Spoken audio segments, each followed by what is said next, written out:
You're going to see my fate unfold. Possible loss, larger loss of about $25,000. My name's Robert Barry. Welcome to my home. It's taken me a lot to get here. I want to share some of those stories with you. Some stories like hitchhiking in the Himalayas, marriage and divorce, a whole lot of risk-taking, and much more. But let me put my stuff away and take care of Mila, okay? Come on in. Come on, Mila.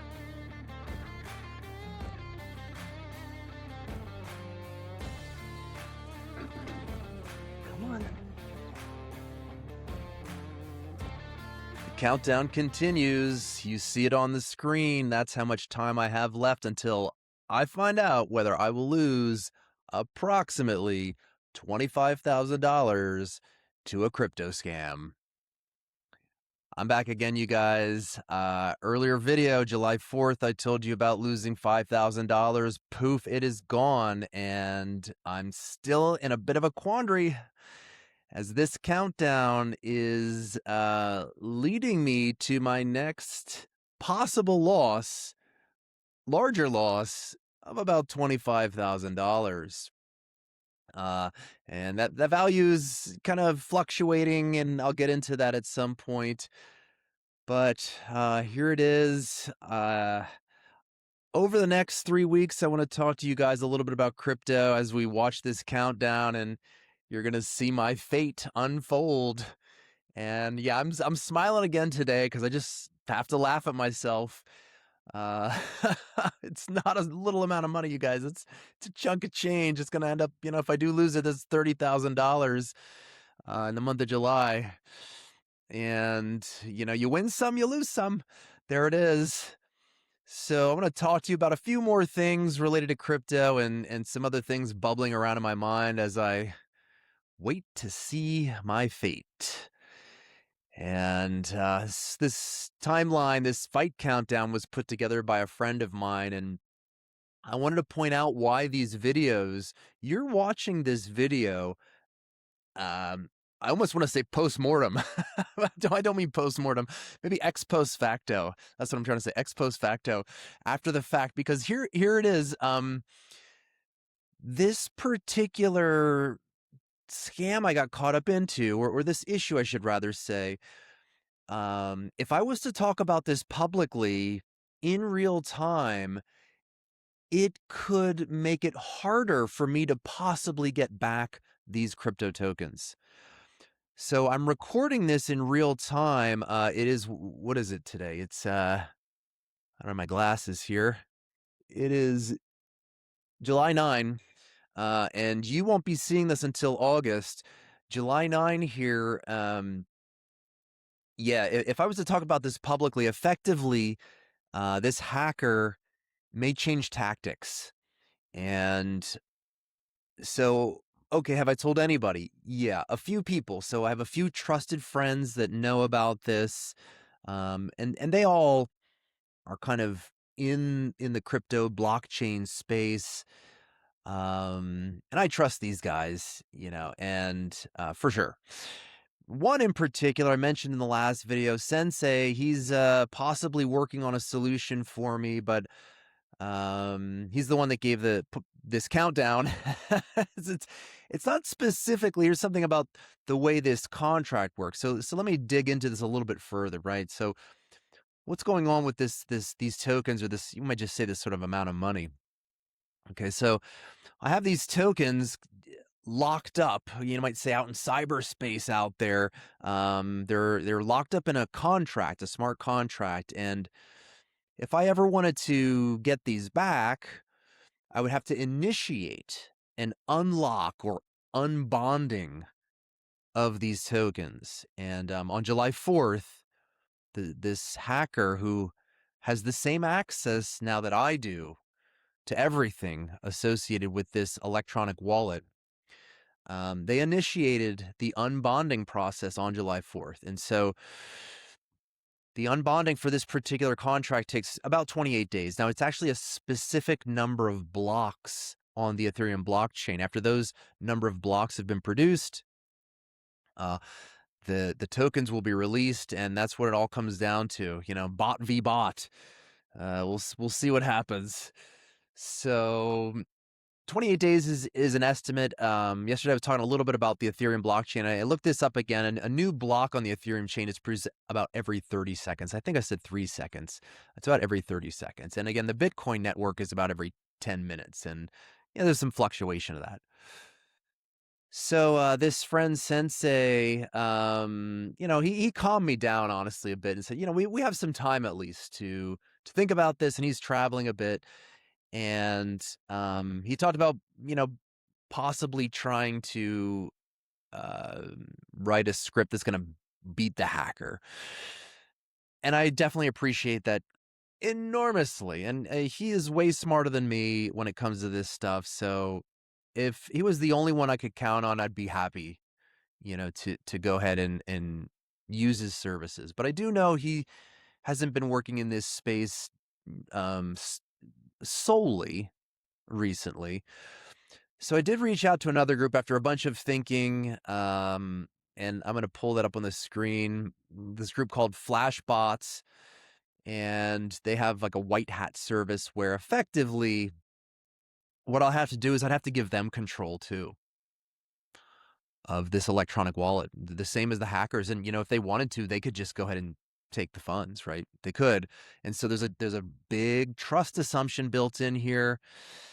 And the whole crypto space is all about trust. It's a whole idea here. And, what really got me interested in this in the beginning was I felt a general zeitgeist, this feeling across on a large scale across lots of institutions, cultures, people, in that we are losing trust in each other, and I'd say more so in institutions. And so crypto helps solve a little bit of that problem, that you don't necessarily have to trust these institutions anymore. There's going to be mathematical guarantees built into these financial interactions. And so to me, that's another piece of the puzzle that really clicked in my brain. It's like, this is going to happen. As we move more and more forward in time, I think you guys probably have lost trust in, I don't know, government. Have you lost trust in your government yet? It doesn't matter what side of the political aisle you're on, whether it's today or years ago. I don't know if anybody trusts the government in a whole.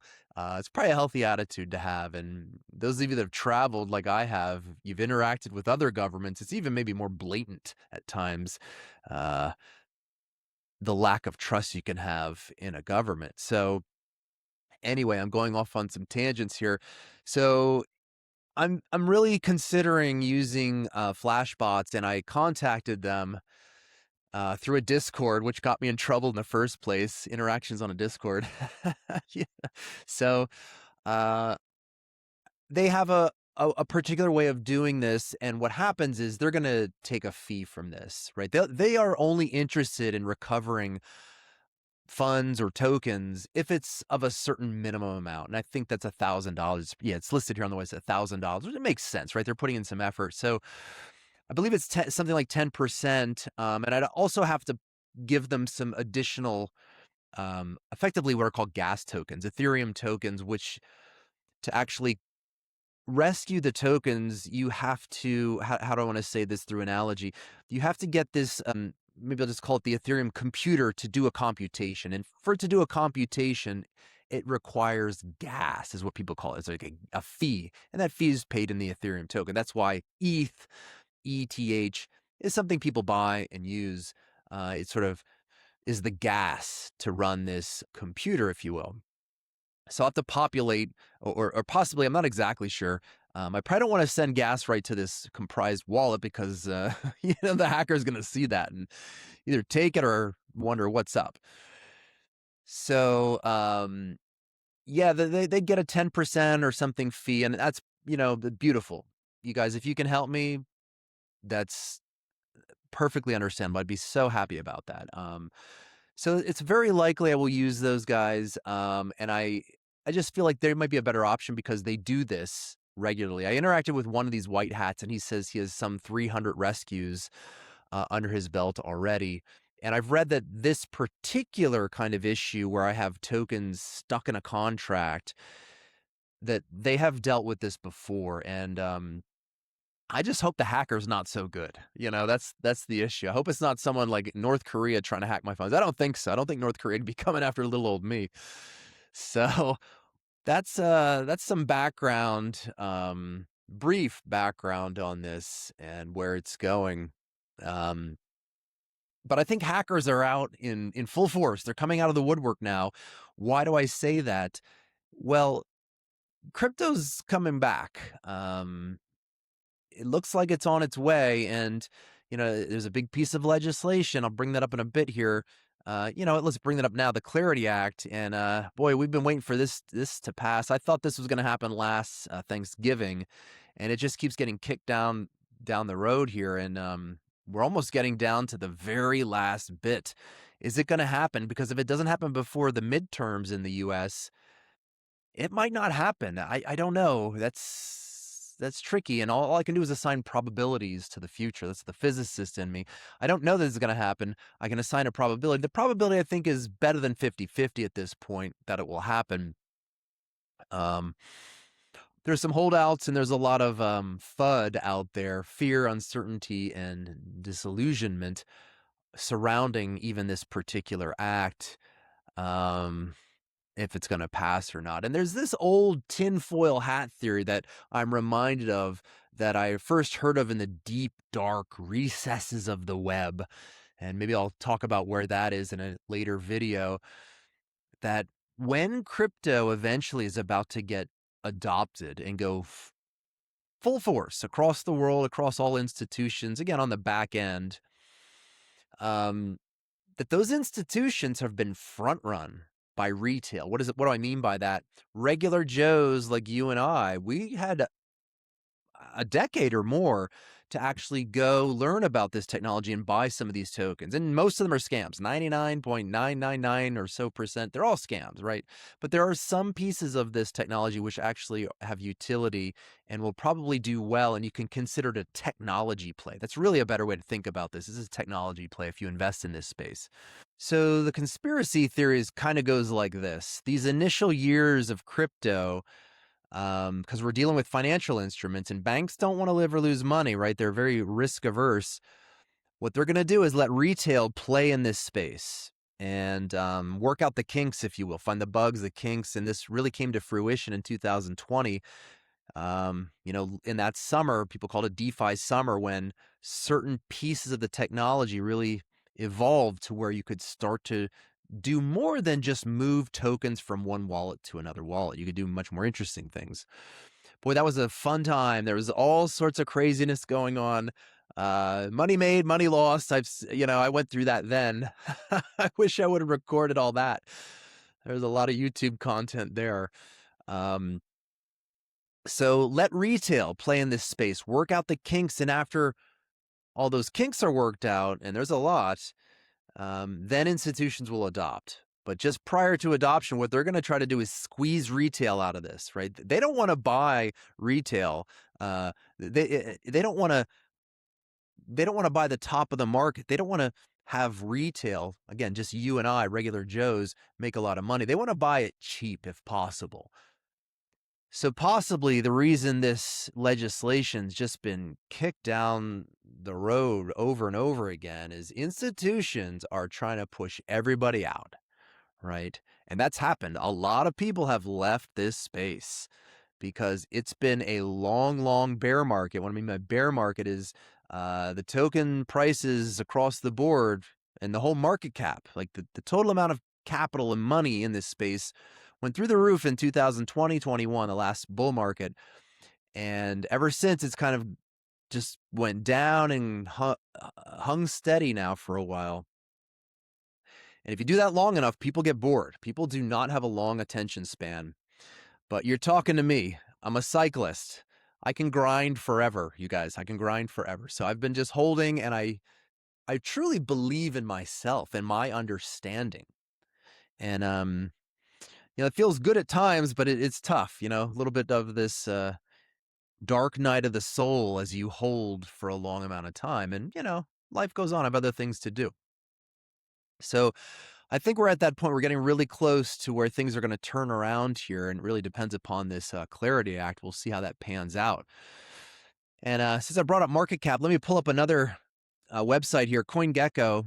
This is just a website that you can look up token prices, and I pulled up this particular total market cap. Again, this is the total amount of value, total amount of capital. You might say total amount of money in this space, and this goes back here. Back to 2014, 2013 or so. Now, Bitcoin was invented even earlier than that. And really the whole idea of smart contracts that came around 2017, the bull market there. You can see this blip right here. That was a bull market. But what I want to point out here is kind of interesting is the somewhat fractal nature of this market. You can kind of see these bumps, 2017, 2021, the bump gets bigger and higher. And then, 2025 or so, it almost looked like a bull market was going to happen. And then, well, it did, I guess it did. It was mostly Bitcoin, really. A lot into Bitcoin. It went over $100,000, but it's dropped back down now. Check out back here in the beginning.